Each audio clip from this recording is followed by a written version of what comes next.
Como les adelanté, estamos con el legislador porteño Hernán Rossi, que integra el bloque Suma Más, parte también de UNEN, ¿verdad? ¿Qué tal? ¿Cómo le va? ¿Bien? Así es, muy Bueno, bien. estuvo en la legislatura, ¿no? Estuvimos, como corresponde, escuchando el discurso inaugural de las sesiones ordinarias por parte del jefe de gobierno.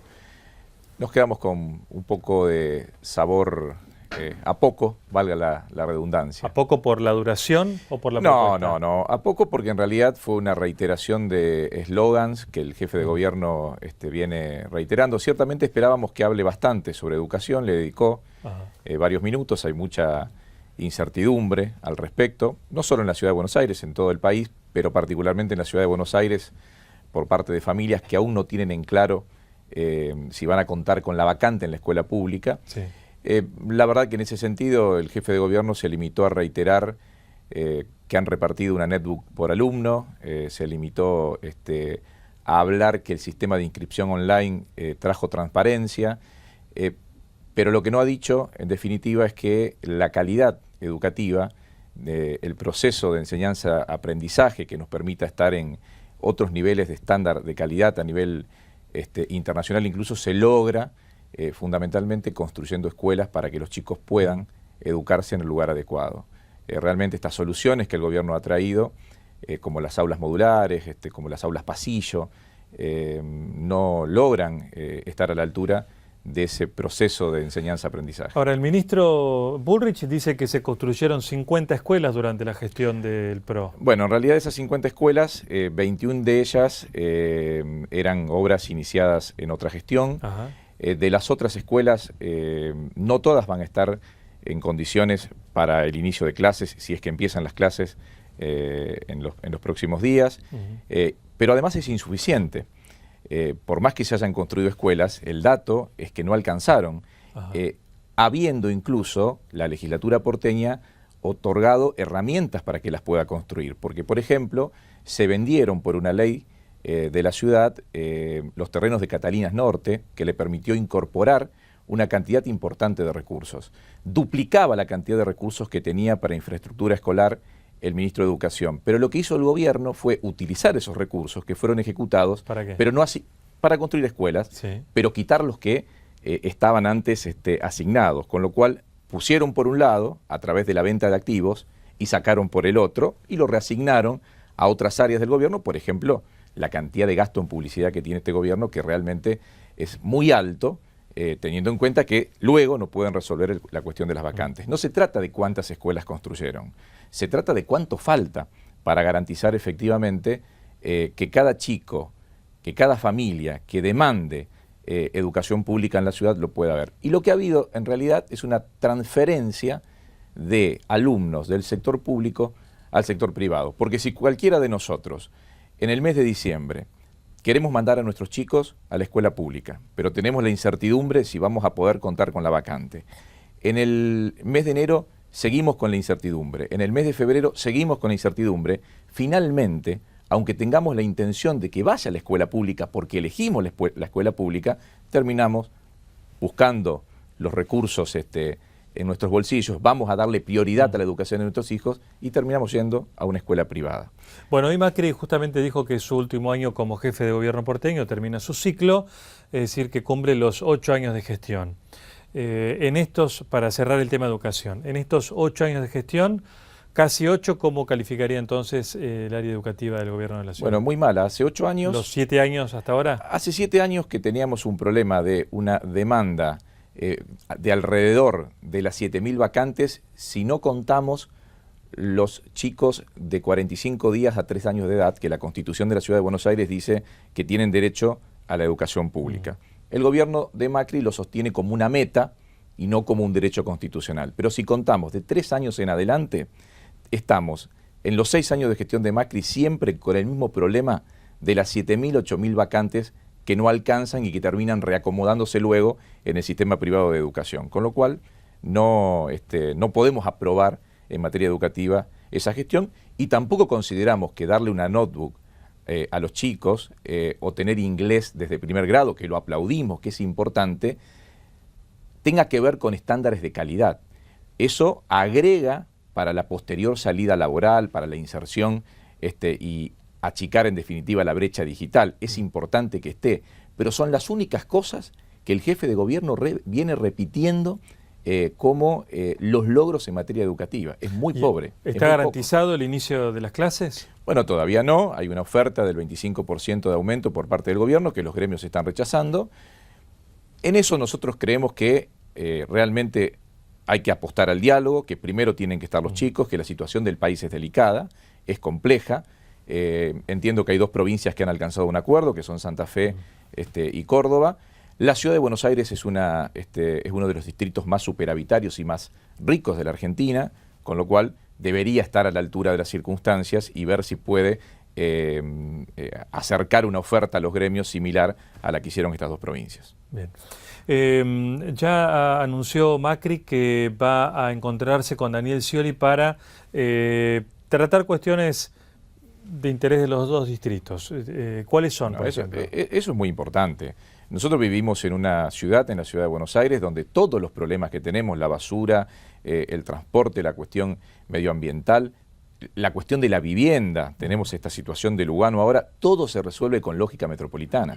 Si nosotros no somos conscientes que estamos en una de las urbes más grandes del planeta y que no es la frontera de la ciudad de Buenos Aires, sino que incluye el conurbano, bueno, todo se resuelve con lógica metropolitana, donde no solo tiene que sentarse el gobierno de la provincia, el gobierno de la ciudad, sino además los distritos, los municipios del conurbano bonaerense y el Estado Nacional. Todos ellos sentarse a una mesa para intentar resolver estos problemas con lógica metropolitana. Es una buena noticia. Sin embargo, muchas veces solo es la foto, porque luego se construyen comisiones donde se dejan las mesas vacías, porque el jefe de gobierno hace ya 6 años que gobierna y realmente han sido muy pocos los acuerdos que ha podido lograr con el gobierno nacional, con el gobierno de la provincia de Buenos Aires y con los municipios del conurbano bonaerense para resolver cuestiones vinculadas a estas problemáticas de lógica metropolitana. Bueno, en la cuestión de esta ocupación de terrenos fiscales en la zona del Indoamericano, otra vez vuelve a traer la discusión del acceso a la vivienda, que va más allá. Obviamente la gente que está más necesitada es la que tiene la prioridad, pero hay una cuestión financiera que impide que uno saque un crédito hipotecario, que eso ya no es tanto una clase media o en ascenso. Sacar un crédito hipotecario a 20 años en estas condiciones económicas es prácticamente imposible. Y que es la única manera que una familia pueda acceder a la vivienda en la Argentina. Claro. Con lo cual se tratan de políticas también de lógica metropolitana. En la ciudad de Buenos Aires, además, tenemos la situación de que vienen a vivir muchos ciudadanos, compatriotas de otros lugares de la Argentina, que viven muy mal en sus provincias creyendo que acá van a vivir mejor. Luego se encuentran con que acá tampoco viven mejor.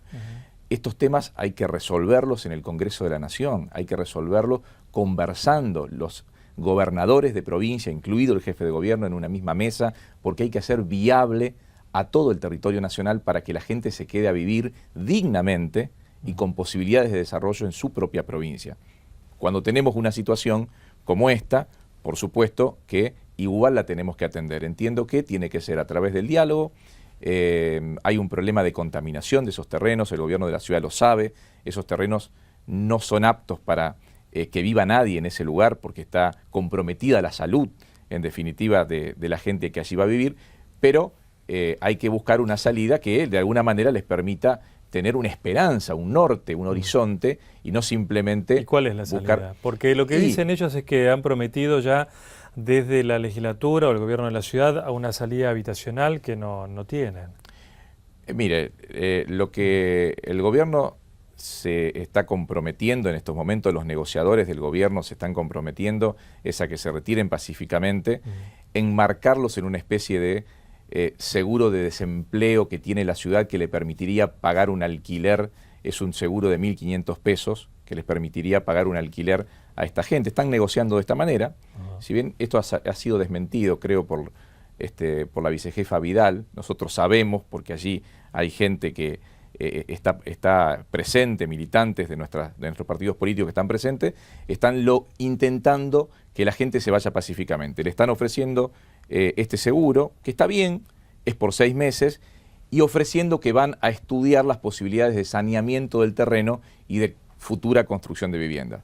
Pero esto va a llevar mucho tiempo. Claro. Esto no se hace en 6 meses. Lo que hay que hacer es efectivamente sentarse a una misma mesa con el gobierno de la provincia de Buenos Aires, con el gobierno nacional, para ver cómo se resuelve el déficit habitacional, porque esto no se trata solo de construir para esta gente, porque quizás eso se pueda hacer, pero cuando le demos la vivienda a toda esta gente vamos a tener nuevamente una cantidad enorme de compatriotas que van a venir a pedir otra vivienda. Claro. Entonces, de nuevo, la resolución en la emergencia hay que hacerla con las leyes vigentes, como corresponde, cuidando la salud de la gente y además el patrimonio de todos, porque allí hay vecinos también que merecen ser tenidos en cuenta y ser consultados a la hora de tomar una decisión en este caso. Pero hay que buscar una medida de mediano y largo plazo que resuelva de fondo el déficit habitacional en la Argentina, y esto sí es una responsabilidad central del gobierno nacional. Pero ¿y qué se ha hecho hasta ahora dentro de la ciudad con respecto al déficit habitacional? No, muy poco. La ciudad no ha tenido en estos 6 años una política seria en materia de vivienda. Tenemos un banco, el Banco de la Ciudad, que realmente podría tener una política, por ejemplo, de entrega de créditos blandos en materia de vivienda para familias de bajos recursos, y esto realmente es muy poco lo que hay. Los créditos son inaccesibles. Bien. Martín Lustó, como el diputado y referente justamente de UNEN, Sí. ¿Ya visualiza presentarse como candidato a jefe de gobierno? Sí, Martín está pensando seriamente en ser candidato a jefe de gobierno, está por supuesto ahora cumpliendo con su función de diputado nacional, sí. Para eso lo eligió la gente, pero estamos trabajando seguramente en las próximas semanas, en el próximo mes, vamos a estar presentando algún espacio desde el cual empezar a pensar los problemas de la ciudad de Buenos Aires con esta lógica que comentaba, metropolitana. Así que eso va a ser anunciado por él dentro de poco. No es un anuncio todavía, pero no descarta y está muy interesado en dar esa disputa porque cree que puede aportar mucho para superar, en definitiva, esta chatura de la gestión de Macri, porque teniendo los recursos que tiene y estando la ciudad de Buenos Aires en una situación privilegiada en relación al resto de las provincias argentinas, realmente es mucho lo que se podría hacer. ¿Cuándo empieza la legislatura a legislar y a tratar los primeros proyectos? Ya mismo, ya se han constituido las comisiones, la semana que viene empezamos a trabajar en ellas. Nosotros tenemos en carpeta una cantidad enorme de proyectos, porque no se trata solo de, por ejemplo, de criticar, sino además de hacer... Queremos hacer una ciudad mucho más inclusiva, mucho más a la altura de esa ciudad que prometió el jefe de gobierno hoy en su discurso en cuanto a lo que tiene que ver con la cuestión ambiental, por ejemplo. Lo anuncio, por ejemplo, es inconcebible que en el siglo XXI sigamos teniendo un zoológico en el cual los animales son tratados como son tratados. Eso no está bien ni por los animales ni por el ejemplo que le damos a nuestros chicos. Nosotros vamos a impulsar un proyecto de ley para modificar esa situación. No estoy hablando de cierre del zoológico. Estoy hablando de poner a la ciudad de Buenos Aires a la altura de una ciudad que realmente sea vivible, sea respetuosa de los derechos humanos, sea respetuosa de los derechos de los animales. Una ciudad verde, como anunció de alguna manera la ley de basura cero. El jefe de gobierno habló muchos minutos de la cuestión ambiental, sin embargo la ciudad de Buenos Aires sigue enterrando cantidades enormes de basura, no cumpliendo con la propia ley que votó la legislatura porteña y con las propias metas del gobierno de la ciudad de Buenos Aires. Vamos a tener iniciativas en materia de control, porque hay leyes que están aprobadas que no se cumplen, porque hay recursos que podrían distribuirse de otra manera y el gobierno insiste en utilizarlos en cuestiones que para nosotros no son prioritarias, y en iniciativas de ley que ojalá el gobierno tome para poner a la ciudad de Buenos Aires a la altura de las grandes ciudades del mundo. Muy bien, gracias Hernán Rossi por haber venido. No, a ustedes. Amable.